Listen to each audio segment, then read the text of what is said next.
चलिए सब लोग ध्यान से सुनेंगे। आज का टॉपिक ये है, आज का टॉपिक जो हम डिस्कस करेंगे उस टॉपिक का नाम है स्टैक।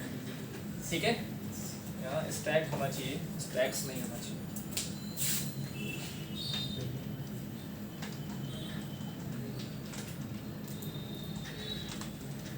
आज का जो टॉपिक है वो हमारा स्टैक।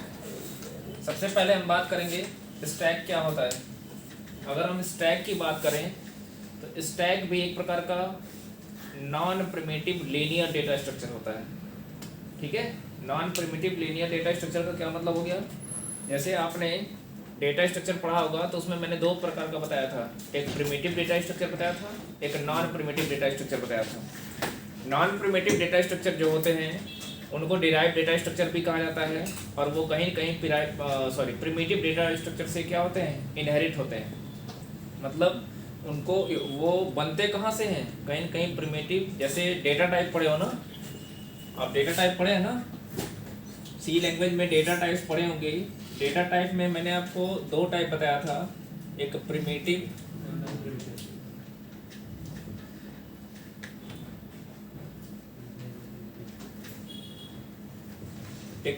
बताया था, एक नॉन प्रिमिटिव बताया था।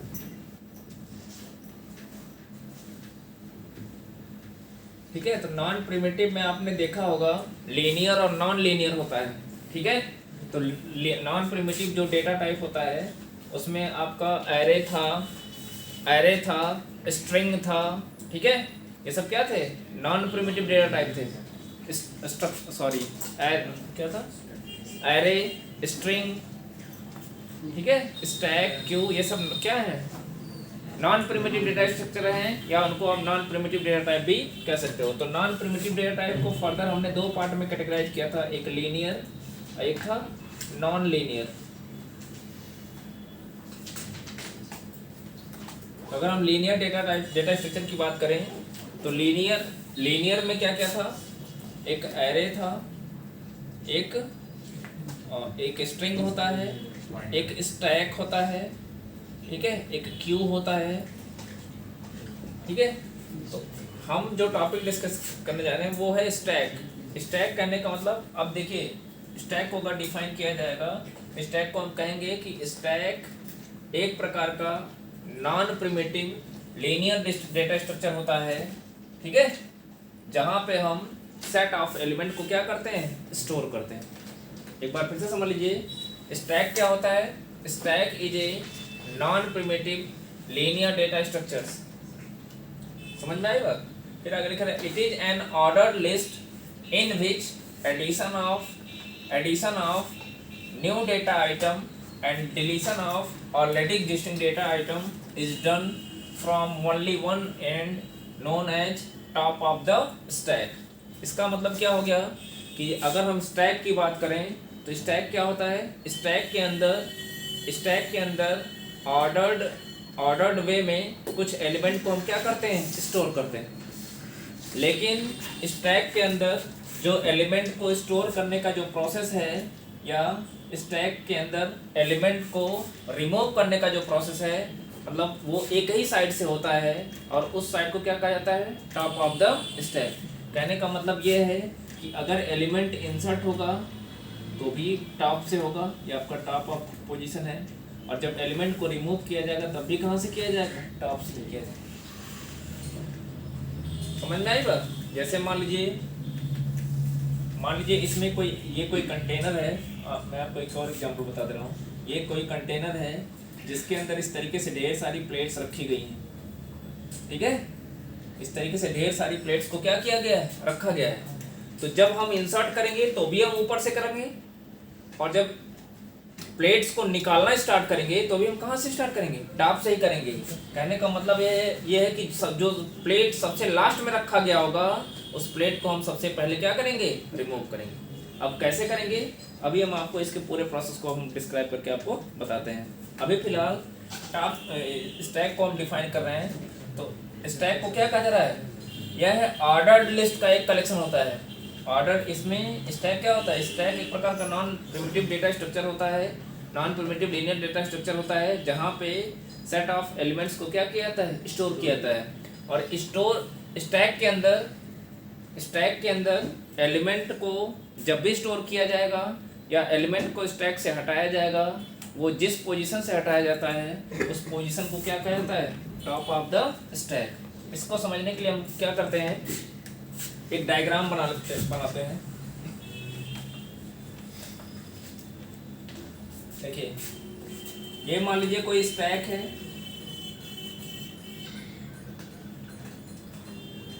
स्टैक एक कंटेनर आप समझ सकते हैं जिसके अंदर हम सेट ऑफ डेटा वैल्यू को हम लोग क्या करते हैं? स्टोर करते हैं। जैसे एरे के अंदर स्टोर करते थे ना, जिस तरीके से एरे आपने पढ़ा है, एरे क्या था? Array is a collection of similar types of elements where all elements are stored in contiguous memory location. जहाँ पे सारे के सारे एलिमेंट समान अंतर के मेमोरी लोकेशन पे क्या थे? स्टोर थे। और एरे के अंदर क्या था?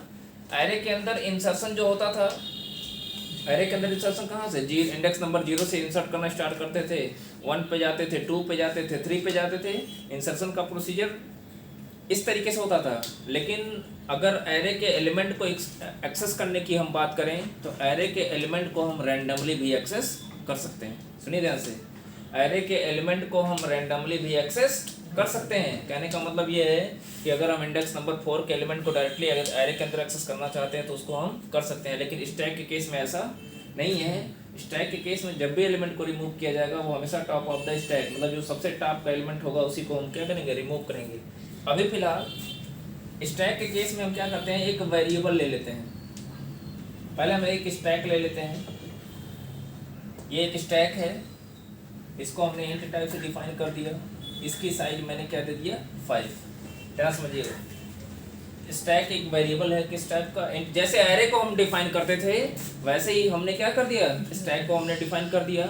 हालांकि स्टैक के केस में हमारे पास 2 ऑप्शन है। स्टैक को हम एरे के माध्यम से इम्प्लीमेंट कर सकते हैं और डायनेमिक रूप से भी हम स्टैक को इम्प्लीमेंट कर सकते हैं। जैसे लिंक लिस्ट में आपने देखा, डायनेमिक मेमोरी लोकेशन का कॉन्सेप्ट यूज कर रहे थे कि नहीं कर रहे थे? जहाँ पे मैलॉक की सहायता से हम मेमोरी ब्लॉक क्रिएट करते थे रन टाइम पे, वो काम हम स्टैक के केस में भी हम कर सकते हैं। अभी फिलहाल हम स्टैक के कॉन्सेप्ट को समझने के लिए हम एरे का कॉन्सेप्ट यूज कर रहे हैं। इसका इम्प्लीमेंटेशन वैसे 2 तरीके से होगा, एक स्टैटिक इम्प्लीमेंटेशन होता है, एक डायनेमिक इम्प्लीमेंटेशन होता है। स्टैटिक इम्प्लीमेंटेशन में हम इस तरीके से एरे के कॉन्सेप्ट पे स्टैक को क्रिएट करेंगे, जबकि डायनेमिक इम्प्लीमेंटेशन में क्या होगा? स्टैक को हम मैलॉक फंक्शन का इस्तेमाल करते हुए हम लोग रन टाइम पे स्टैक के लिए मेमोरी में स्पेस एलोकेट करेंगे और फिर एलिमेंट को हम लोग वहाँ से क्या करेंगे? मेमोरी स्पेस को हम लोग डिलीट करेंगे। ठीक है, फिलहाल अभी हम स्टैक को समझने के लिए हम एरे का कॉन्सेप्ट यूज कर रहे हैं कि हमने इस तरीके से कोई स्टैक ले लिया जिसकी साइज हमने कितना दे दिया? 5। अब जब 5 दे दिया तो इसके अंदर कितने ब्लॉक्स बने होंगे? 5 ब्लॉक्स, 0 1 2 3 4। अब सबसे पहले बात होती है स्टैक में एलिमेंट को इंसर्ट करने की। स्टैक में आप एलिमेंट को स्टोर कैसे करोगे? तो इसके लिए हमको एक और एलिमेंट लेना होता है, टॉप। टॉप का मतलब क्या है? टी का मतलब टॉप, ओ का मतलब ऑफ, एक वेरिएबल हम ले रहे हैं टॉप। एक्चुअली हम बताने जा रहे थे टॉस का मतलब। टॉस में टी का मतलब टॉप, ओ का मतलब ऑफ और एस का मतलब क्या है? Stack, top of stack. ठीक है, तो जब भी एलिमेंट को इंसर्ट किया जाएगा स्टैक के अंदर, वो कहाँ पे किया जाएगा? टॉप ऑफ द स्टैक, मतलब हमेशा टॉप, यही है पोजीशन टॉप का। इसी इधर से हम क्या करेंगे? एलिमेंट को स्टोर करेंगे और जब एलिमेंट को रिमूव किया जाएगा तो भी कहाँ से किया जाएगा? टॉप से। जो सबसे टॉप मोस्ट एलिमेंट होगा उसी को सबसे पहले हम लोग क्या करते हैं? रिमूव करते हैं। बहरहाल हम एक वेरिएबल लेंगे, सुनिए ध्यान से, एक वेरिएबल लेंगे टॉप नाम का, जिसकी इनिशियल वैल्यू हम क्या सेट करेंगे? -1। एक वेरिएबल लेंगे टॉप नाम का जिसकी इनिशियल वैल्यू हम लोग क्या सेट करेंगे? -1। टॉप में -1 होने का मतलब यह हो गया कि स्टैक हमारा अभी फिलहाल क्या है? एम्प्टी है, स्टैक में कोई एलिमेंट स्टोर नहीं है। जैसे लिंक लिस्ट में आप क्या करते थे? फर्स्ट को सेट करते थे नल सेट करते थे ना। नल क्यों सेट करते थे? नल सेट करने का मतलब ये हो गया कि लिंक लिस्ट में अभी फिलहाल कोई नोड नहीं है। वैसे ही हम जब भी स्टैक बनाएंगे तो अगर हम एरे के माध्यम से उसको इम्प्लीमेंट कर रहे हैं तो टॉप में इनिशियल में क्या लेंगे -1। अब क्या करना चाहते हैं हम स्टैक के अंदर कोई नंबर इंसर्ट करना चाहते हैं। हमारे पास कोई नंबर है क्या 10। इस 10 को हम स्टोर करना चाहते हैं। तो सबसे पहले हम इस टॉप को बढ़ाएंगे, ध्यान समझिएगा। सबसे पहले इस टॉप को हम 1 इंक्रीमेंट करेंगे। तो आप बताइए अगर हम टॉप की वैल्यू में 1 इंक्रीमेंट कर देते हैं, टॉप की वैल्यू में 1 हम इंक्रीमेंट कर देते हैं तो टॉप में कितना हो जाएगा? जैसे -1 पहले से है, 1 इंक्रीमेंट करने का मतलब क्या हो गया? हम टॉप में 1 जोड़ दिए। तो सबसे पहले जो टॉप -1 पे है उसमें 1 जोड़ेंगे ताकि वो कहाँ आ जाए? 0 पे। अब जब टॉप हमारा 0 पे आ गया, अभी फिलहाल सुनिए, अभी फिलहाल स्टैक के अंदर चूंकि एक भी एलिमेंट नहीं है तो उस समय हमारा जो टॉप ऑफ द स्टैक होगा, इस समय जो हमारा top of the stack position होगा वो कौन सा होगा? Index number 0। बात समझ में आ रही है? उस समय हमारा टॉस का पोजीशन कौन सा है? इंडेक्स नंबर 0 है। क्यों? क्योंकि अभी फिलहाल स्टैक के अंदर कोई एलिमेंट नहीं है। तो हमने क्या किया? एक स्टैक लिया, एक टॉप नाम का वेरिएबल लिया जिसकी वैल्यू हमने क्या सेट कर दिया? -1। ठीक है। अब हम एक नंबर एंटर कर दिए, सॉरी -1 लेने के बाद पहले हम टॉप को क्या कर दिए? टॉप को इसके बाद हमको क्या करना है? इंक्रीमेंट करना है। कितने का? 1 का इंक्रीमेंट करेंगे। या आप इसको लिख सकते हो top is equal to top plus 1, ये ठीक रहेगा। ठीक, क्या लिख सकते हो उसको, बात तो वही है। ठीक है। अब टॉप जब हमारा आ गया 0 पे, अब उस एलिमेंट को हम इस पोजीशन पे हम इंसर्ट कर सकते हैं। ठीक है। अब देखिए, अब मान लीजिए एक आइटम टॉप के अंदर स्टोर हो गया। अब फिर मान लीजिए हम एक बार एक और एलिमेंट ऐड करना चाहते हैं। तो अब इस बार ध्यान से देखिएगा, इस समय हमारा टॉप ऑफ द स्टैक वाला पोजीशन कौन सा हो गया? Index number 1। अगर हम इधर से स्टैक इंसर्ट करते, इसको उधर शिफ्ट करते, तो वो टॉप ऑफ द स्टैक नहीं कहलाता, तो वो बॉटम ऑफ द स्टैक उसको बोल सकते हैं कि हम एलिमेंट को कहाँ से इंसर्ट कर रहे हैं? नीचे से कर रहे हैं। जबकि अगर ध्यान से देखिए तो हम एलिमेंट को किधर से इंसर्ट कर रहे हैं? अब चूंकि जगह खाली है इसलिए कहाँ पे स्टोर हो रहा है? 1 पे हो रहा है। समझ में आई बात? इस समय टॉप ऑफ द स्टैक का पोजीशन कौन सा होना चाहिए? इंडेक्स नंबर 1 होना चाहिए। अब मान लीजिए एक एलिमेंट हम और स्टोर करना चाहते हैं 20 नाम का। किसमें? स्टैक के अंदर। स्टैक के अंदर हम एक प्रकार का और एलिमेंट स्टोर करना चाहते हैं, तो उसके लिए क्या करोगे? फिर सबसे पहले टॉप को बढ़ाया जाएगा। टॉप को बढ़ाने का मतलब ये हो गया, टॉप में 1 जोड़ने का मतलब टॉप हमारा कहाँ गया? इंडेक्स नंबर 1 पे। फिर जाके हम यहाँ पे एलिमेंट को स्टोर कर सकते हैं। एक एलिमेंट और ऐड करना चाहते हैं, तो देखिए जब भी, ध्यान समझिएगा, जब भी स्टैक के अंदर किसी एलिमेंट को ऐड किया जाता है तो उसे कहा जाता है पुश ऑपरेशन। जब भी स्टैक के अंदर किसी एलिमेंट को ऐड किया जाता है तो उसे क्या कहा जाता है? Push operation. जब भी स्टैक से किसी एलिमेंट को डिलीट किया जाएगा तो उसे क्या कहा जाता है? Pop operation. समझ में आई बात? जब भी स्टैक के अंदर किसी एलिमेंट को हम क्या करते हैं? ऐड करते हैं, तो उसे क्या कहा जाता है? Push operation. और जब भी स्टैक से हम किसी एलिमेंट को डिलीट करते हैं तो उसे क्या कहा जाता है? Pop operation. समझ में आया? ये स्टैक की टर्मिनोलॉजी है। ये स्टैक की क्या है? टर्मिनोलॉजी है। समझ में आई बात?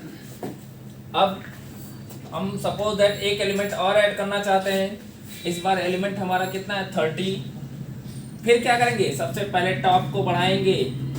सबसे पहले टॉप को बढ़ाएंगे, फिर उस एलिमेंट को हम टॉप के अंदर क्या करेंगे? इंसर्ट करेंगे। इंसर्ट कर दिया। समझ में आ गया? इस तरीके से हम स्टैक के अंदर सेट ऑफ एलिमेंट्स को आसानी से हम लोग स्टोर कर सकते हैं। ये तो था स्टैक के अंदर किस तरीके से एलिमेंट को हम स्टोर कर सकते हैं। अब देखिए, अब हम स्टैक को एक बार फिर से डिफाइन कर लेते हैं। स्टैक को हम एक बार फिर से डिफाइन कर लेते हैं। Stack is a non primitive linear data structure. Non primitive linear data structure क्यों है? क्योंकि non primitive linear data structure में क्या होता है? ये कहीं कहीं प्रिमिटिव से इनहेरिट होते हैं। देखिए मैंने डिफाइन किया है, इंट क्या है? ये प्रिमिटिव है। इसकी साइज देने से क्या हो गया? नॉन प्रिमिटिव हो गया। नॉन प्रिमिटिव हमको ये फैसिलिटी प्रोवाइड करता है कि हम एक ही टाइम पे एक से अधिक वैल्यू को स्टोर कर सकते हैं। यही फायदा है नॉन प्रिमिटिव का। अब वो चाहे एरे हो, चाहे स्ट्रिंग हो, चाहे वो स्टैक हो, चाहे वो क्यू हो, सब में देखिए एक से अधिक एलिमेंट को स्टोर किया जाएगा। आपको कभी कोई ऐसा नॉन प्रिमिटिव डेटा स्ट्रक्चर देखने को नहीं मिलेगा जहाँ पे, वो अलग बात है कि हम एक ही एलिमेंट को स्टोर करें, लेकिन हमारे पास ऑप्शंस रहेगा कि हम एक से अधिक एलिमेंट को हम स्टोर कर सकते हैं। किसमें? नॉन प्रिमिटिव में। प्रिमिटिव में क्या होता था? प्रिमिटिव में क्या होता था, हम इस तरीके से इंट एक्स लिखते थे, तो ये प्रिमिटिव हो गया। प्रिमिटिव होने का मतलब ये हो गया कि अब यह एक टाइम पे एक ही वैल्यू को स्टोर करेगा, एक से अधिक वैल्यू को स्टोर नहीं कर पाएगा। तो नॉन प्रिमिटिव से ये फायदा हो गया। और इसको लीनियर क्यों कहा जा रहा है? लीनियर का मतलब आपको पता है समरेखीय होता है, जिसका एक ही डायरेक्शन हो, ये होता है ना। और अगर नॉन लीनियर होगा, नॉन लीनियर में आपको पता है दो डेटा स्ट्रक्चर होते हैं, एक ट्री होता है, एक ग्राफ होता है। ट्री और ग्राफ कभी भी समरेखीय नहीं होते, कभी भी लीनियर नहीं होते, तो उसकी चर्चा बाद में की जाएगी। तो स्टैक क्या होता है? स्टैक एक प्रकार का non primitive linear data structure होता है, जहां पे हम इस तरीके से सेट ऑफ एलिमेंट को हम क्या करते हैं? स्टोर करते हैं। और स्टैक के केस में जब भी, ध्यान समझिएगा, स्टैक के केस में जब भी किसी एलिमेंट को इंसर्ट किया जाएगा या डिलीट किया जाएगा, तो वो कहाँ से किया जाएगा? टॉस से किया जाएगा। टॉस का मतलब top of the stack. Toss का मतलब क्या? Top of the stack. मतलब स्टैक के अंदर जब भी एलिमेंट को स्टोर करना होगा तो टॉप ऑफ द स्टैक से एक ही छोर से करते हैं। आप ये भी कह सकते हो कि स्टैक के अंदर एलिमेंट को इंसर्ट करने की बात करें या स्टैक से एलिमेंट को रिमूव करने की बात करें, ये दोनों के दोनों ऑपरेशन कहाँ से होते हैं? एक ही छोर से होते हैं, एक ही एंड से होते हैं। उस एंड को क्या कहा जाता है? Top of the stack. समझ में आ गई बात? ठीक है। अब एक चीज और हमने आपको बताया कि जब भी स्टैक के अंदर किसी एलिमेंट को हम स्टोर करते हैं तो उसे कहा जाता है पुश ऑपरेशन, और जब भी स्टैक से हम किसी एलिमेंट को डिलीट करेंगे तो उसे क्या कहा जाएगा? Pop operation. एक चीज और समझिए, अब मान लीजिए हम फिर टॉप को बढ़ा के यहाँ पे कुछ एलिमेंट स्टोर कर देते हैं, फिर टॉप को बढ़ा के हम यहाँ पे एलिमेंट स्टोर कर सकते हैं। एक ऐसी सिचुएशन पे हम पहुंच जाएंगे कि स्टैक में स्पेस अवेलेबल नहीं रहेगा कि हम फर्दर किसी एलिमेंट को हम ऐड कर सकें। अब जैसे स्टैक की साइज 5 थी और स्टैक के अंदर हमने ऑलरेडी 5 एलिमेंट को स्टोर कर दिया, उसके बाद हम अगर एक और एलिमेंट को अगर हम स्टोर करना चाहते हैं तो क्या हम ऐसा कर सकते हैं? ऐसा हम कभी नहीं कर सकते, क्योंकि स्टैक में जो पहले से अवेलेबल स्पेस था उसमें हम ऑलरेडी एलिमेंट को स्टोर कर चुके हैं। सुनिए, अगर इन केस स्टैक हमारा फुल है, स्टैक में कोई स्पेस खाली नहीं है, ठीक है, उसके बाद हम एलिमेंट को स्टोर करना चाहते हैं तो उस केस में एलिमेंट स्टोर नहीं होगा, और उस समय जो सिचुएशन होगी उस सिचुएशन को क्या कहा जाता है? ओवरफ्लो। उस सिचुएशन को क्या कहा जाता है? ओवरफ्लो। मतलब स्टैक के केस में अब कोई फर्दर कोई स्पेस नहीं बचा है कि उसमें कुछ और एलिमेंट को हम ऐड कर सकें। तो जब भी ये सिचुएशन होगी उस सिचुएशन को क्या कहा जाएगा? ओवरफ्लो। समझ में आ गई बात? अब हमने आपको तो बता दिया कि किस तरीके से, किस तरीके से स्टैक के अंदर एलिमेंट को स्टोर करेंगे। अब हम बात करेंगे कि किस तरीके से स्टैक के अंदर मौजूद एलिमेंट को हम लोग क्या करेंगे? रिमूव करेंगे। उसके लिए देखते हैं,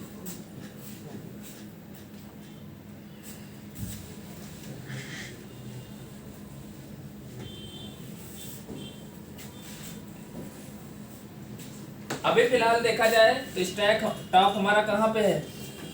इंडेक्स नंबर 4 पे है। तो हमने आपको बताया है कि चाहे स्टैक के अंदर इंसर्शन का ऑपरेशन हो, मतलब चाहे स्टैक के अंदर हम एलिमेंट को इंसर्ट कर रहे हो, चाहे स्टैक से हम किसी एलिमेंट को पॉप कर रहे हो, मतलब रिमूव कर रहे हो, हमेशा सब ऑपरेशन कहाँ से होगा? Top of the stack. और इस समय टॉप ऑफ द स्टैक का पोजीशन क्या है? Index number 4। मतलब सबसे पहले टॉप का element, top of the stack का मतलब स्टैक के सबसे ऊपर का जो एलिमेंट होगा सबसे पहले उसको हटाया जाएगा। समझ में आई बात? तो पहले क्या करेंगे? इस एलिमेंट को, अभी टॉप हमारा कहाँ पे है? इंडेक्स नंबर 4 पे है, तो इसको हम क्या कर लेंगे? यहाँ से हम एक्सेस कर लेंगे। अब एक्सेस करने के लिए क्या कर सकते हो? एक st नाम का वेरिएबल लो और वहाँ पे आप क्या कर दो, सॉरी यहाँ num नाम का कोई वेरिएबल ले लियो, क्या है, सॉरी वेरिएबल का नाम क्या था? स्टैक था ना, तो यहाँ पे स्टैक मैं लिख देता हूँ, स्टैक ऑफ टॉप। तो अब देखिए स्टैक ऑफ टॉप का मतलब क्या हो गया, टॉप की वैल्यू कहाँ पे है, इंडेक्स नंबर 4 पे है, यानी स्टैक के इंडेक्स नंबर 4 पे मौजूद वैल्यू निकलेगी, निकल के कहाँ चली जाएगी, नम में। अब नम की वैल्यू को हम प्रिंट करा सकते हैं, नम की वैल्यू को हम आसानी से प्रिंट करा सकते हैं। फिर उसके बाद क्या करेंगे, टॉप को घटाएंगे।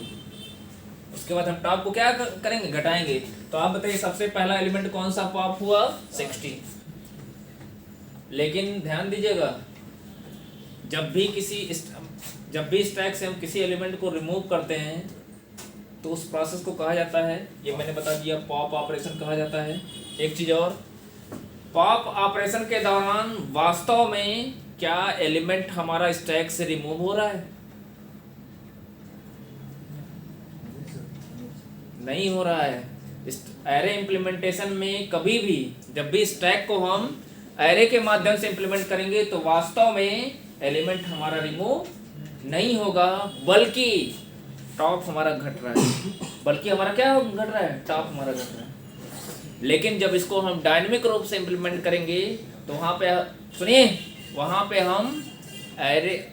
हम जो टॉप एलिमेंट होगा उसको हम वहाँ से रिमूव कर सकते हैं, वहाँ से हम रिमूव कर सकते हैं। लेकिन यहाँ एरे के केस में आपको पता है कि एरे की साइज को हम ना ही घटा सकते हैं ना ही बढ़ा सकते हैं, इसलिए यहाँ वास्तव में एरे से एलिमेंट रिमूव नहीं हो रहा है।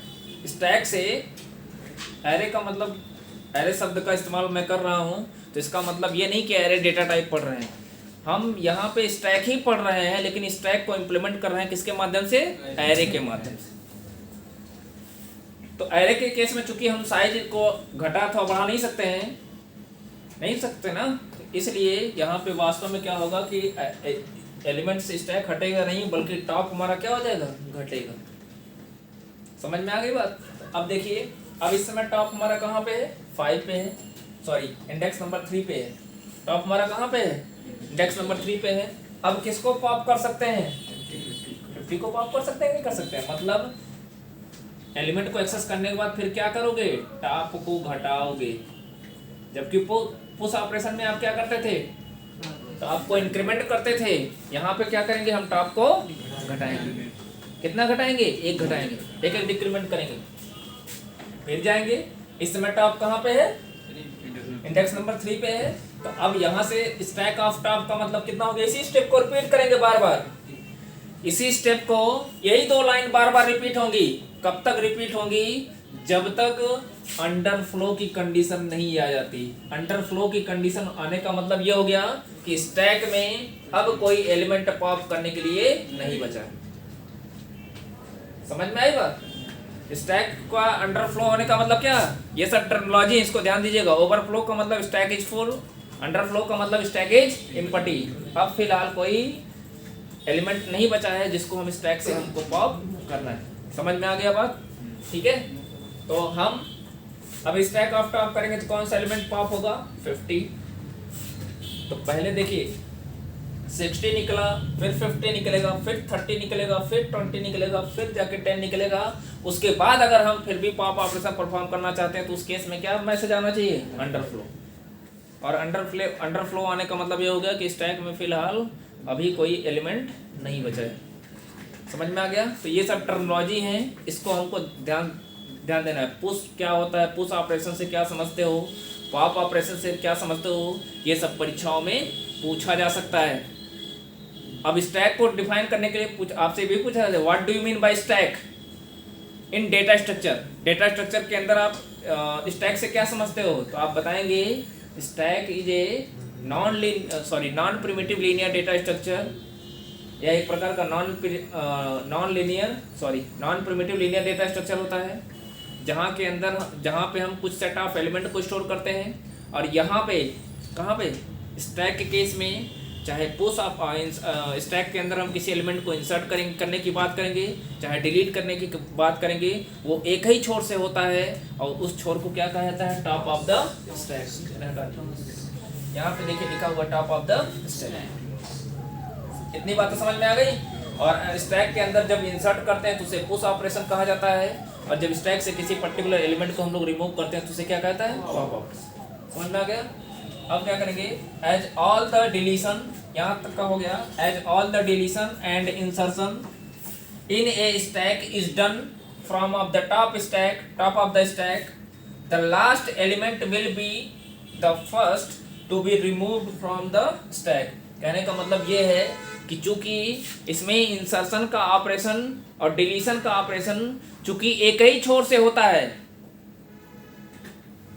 तो जो सबसे पहला एलिमेंट, ध्यान से समझिएगा, जो सबसे पहला एलिमेंट स्टैक से रिमूव होगा वो कौन सा एलिमेंट होगा? वह लास्ट एलिमेंट होगा, वह एलिमेंट होगा जिसको हमने सबसे बाद में इंसर्ट किया था। एक बार फिर से समझ लीजिए, चूंकि स्टैक के अंदर इंसर्शन और डिलीशन का process top of the stack से होता है, इसलिए स्टैक से जो सबसे पहला एलिमेंट रिमूव होगा, हटेगा, वो कौन सा होगा? वो वह एलिमेंट होगा जिसको हमने सबसे बाद में इंसर्ट किया था। यही कारण है कि स्टैक को लीफो लिस्ट के नाम से भी जाना जाता है। यही कारण है कि स्टैक को लीफो लिस्ट के नाम से भी जाना जाता है। लीफो का मतलब होता है लास्ट इन फर्स्ट आउट, मतलब जो लास्ट में इन हुआ था वही पहले आउट होगा। समझ में आई बात? जो लास्ट में इन हुआ था उसी को सबसे पहले आउट किया जाएगा, सबसे पहले बाहर निकाला जाएगा। समझ में आ गया लीफो लिस्ट का मतलब? ठीक है, अब देखिए, the last added element will be the first to be removed from the top of the stack. That is the reason why stack is called last in first out. यही कारण है कि स्टैक को लीफो लिस्ट के नाम से भी जाना जाता है। समझ में आ गई बात? ये तो था स्टैक क्या होता है, स्टैक में कौन कौन से ऑपरेशन होते हैं। एक ऑपरेशन और बचा हुआ है, वो ऑपरेशन है स्टैक में ट्रावर्सल का ऑपरेशन होता है।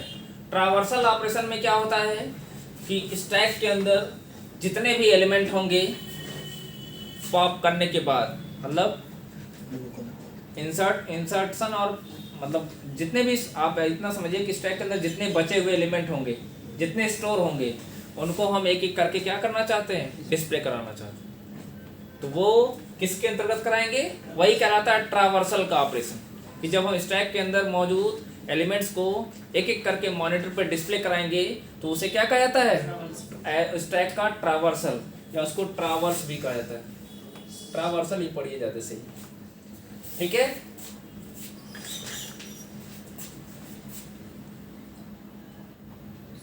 अब यहाँ पे आप देख सकते हो ऑपरेशंस ऑन स्टैक, जो अगला पॉइंट है ऑपरेशंस ऑन स्टैक। स्टैक के ऊपर कौन कौन से ऑपरेशन होते हैं? तो ये मैं पहले ही आपको बता दिया हूँ कि स्टैक के अंदर पुश ऑपरेशन होता है, पॉप ऑपरेशन होता है, और एक जो ऑपरेशन होता है वो ट्रावर्सल का होता है, या ट्रावर्स भी उसको आप बोल सकते हो, जिसको मैंने ऑलरेडी बता रखा है आपको कि पुश ऑपरेशन क्या होता है।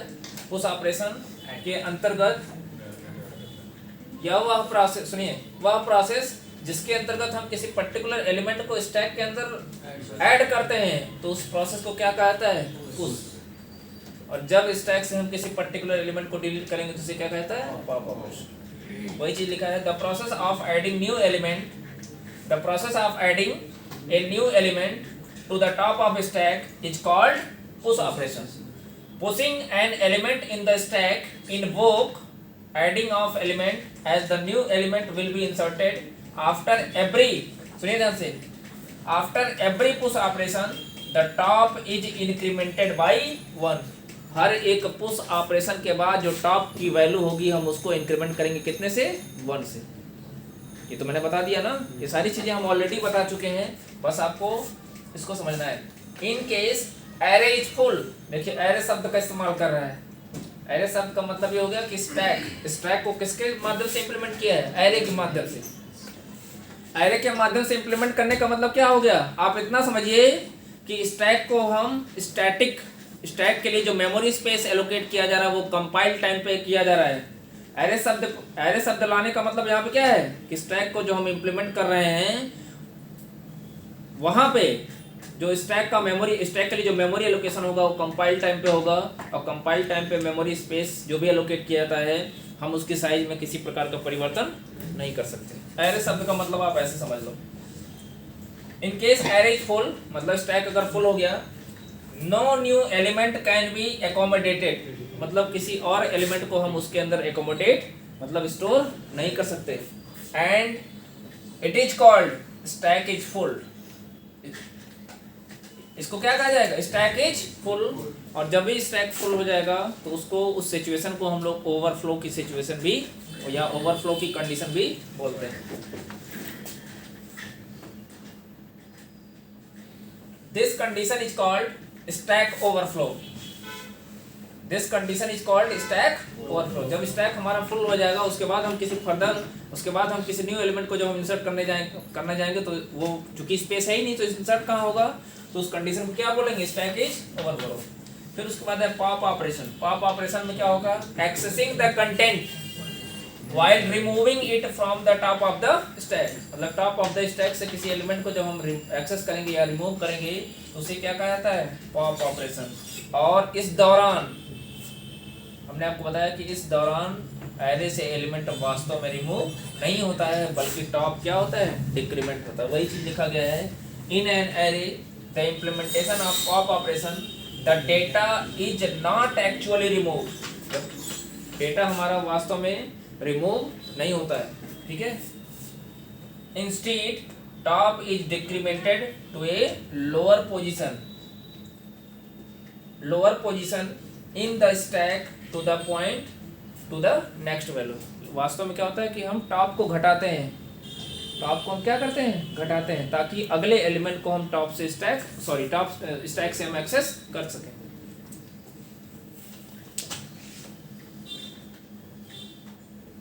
उसके बाद है ट्रावर्स का ऑपरेशन है। इस ट्रावर्स ऑपरेशन में कुछ लिखना नहीं है। इस ट्रावर्स ऑपरेशन के दौरान वास्तव में हम करेंगे क्या, स्टैक से हम एक एक एलिमेंट को हम क्या करेंगे, एक्सेस करेंगे। ये तो बात थी स्टैक क्या होता है और स्टैक के ऊपर कौन कौन से ऑपरेशन हम लोग परफॉर्म कर सकते हैं। तो 3 ऑपरेशन परफॉर्म कर सकते हो, पुश ऑपरेशन, पॉप ऑपरेशन और ट्रावर्स ऑपरेशन। उम्मीद करते हैं ये सारे कॉन्सेप्ट आपको समझ में आ गए होंगे, ठीक है। अब बात आती है कि स्टैक की जरूरत क्या है, क्या फायदा है स्टैक को पढ़ने से। कुछ तो फायदा होगा, तभी तो स्टैक के ऊपर इतनी चर्चा की जा रही है। समझ में आई बात, नहीं तो स्टैक के ऊपर चर्चा करने से क्या फायदा है। कुछ लोग यहाँ तक कि अफसोस कर रहे होंगे हम बीसीए ही क्यों कर रहे हैं। क्यों संदीप,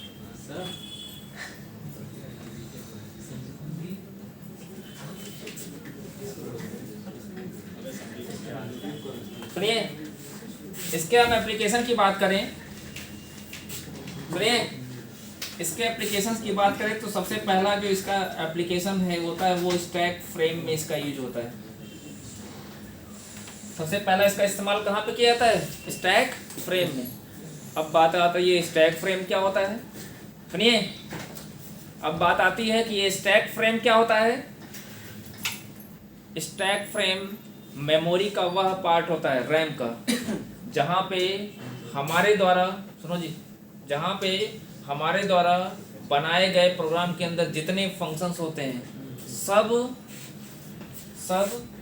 किस रूप में स्टोर होते हैं, स्टैक वे में स्टोर होते हैं। सुनिए ध्यान से, स्टैक फ्रेम सबसे पहला एप्लीकेशन मैं बता रहा हूँ स्टैक का, कहाँ पे होता है, स्टैक फ्रेम में इस्तेमाल किया जाता है।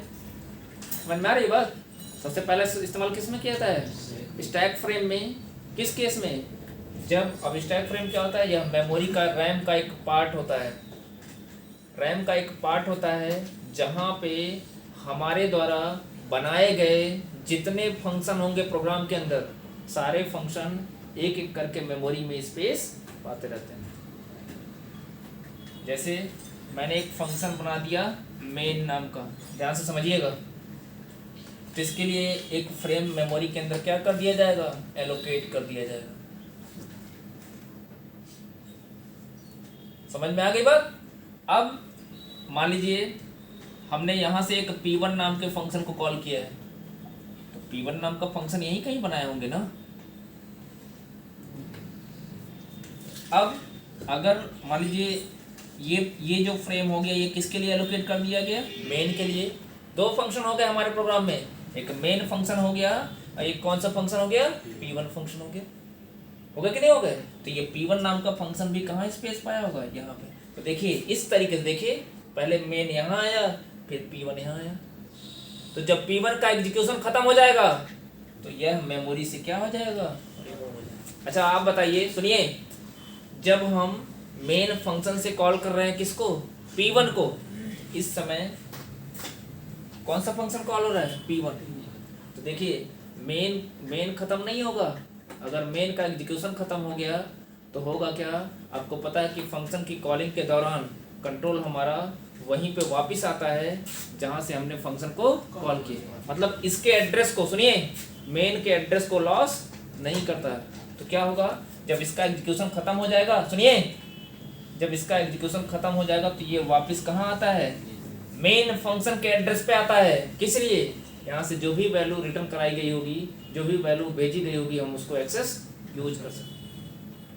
तो जब इसका काम खत्म हो गया तो सबसे पहले स्टैक से कौन रिमूव हुआ, P1 नाम का फंक्शन। तो आप बताइए, जो स्टैक फ्रेम है, जो स्टैक का फ्रेम है, उसमें देखिए फंक्शन का allocation top of the stack से हो रहा है कि नहीं हो रहा है, और जब रिमूवल होगा तो भी कहाँ होगा, टॉप ऑफ द स्टैक से। अभी फिलहाल स्टैक फ्रेम में इतना ही समझिए कि स्टैक फ्रेम का इस्तेमाल कहाँ पे किया जाता है, फंक्शंस की कॉलिंग में। ये कॉन्सेप्ट कहाँ पे किया जाता है, ये फंक्शंस की कॉलिंग में।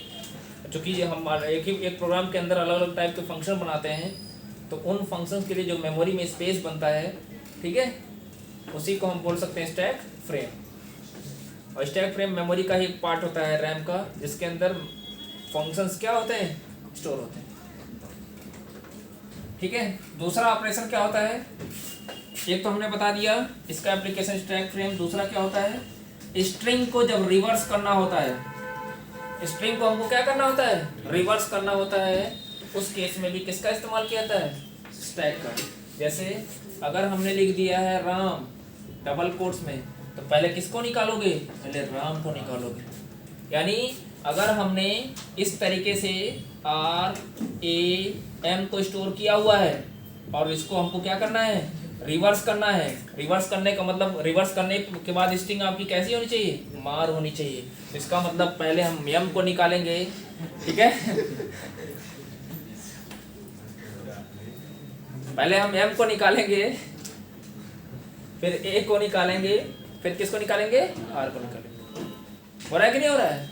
तो इस तरीके से स्टैक के अलग अलग एप्लीकेशंस हैं जहाँ पे हम लोग स्टैक का इस्तेमाल करते हैं।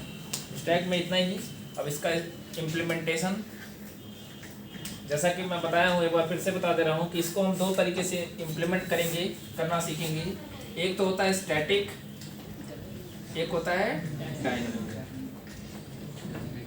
स्टैटिक के केस में एरे का कॉन्सेप्ट यूज करेंगे, डायनेमिक के केस में किसका इस्तेमाल करेंगे, डायनेमिक मेमोरी एलोकेशन, यानी मैलॉक, कैलॉक, रीअलॉक और फ्री फंक्शन का इस्तेमाल करते हुए मेमोरी को एलोकेट करेंगे और स्टैक को हम क्या करेंगे, इम्प्लीमेंट करेंगे। स्टैक को हम कैसे भी इम्प्लीमेंट करें, चाहे स्टैक स्टैटिक वे से चाहे डायनेमिक वे से, ऑपरेशन तीन ही होने हैं, पुश ऑपरेशन, पॉप ऑपरेशन और ट्रैवर्स ऑपरेशन।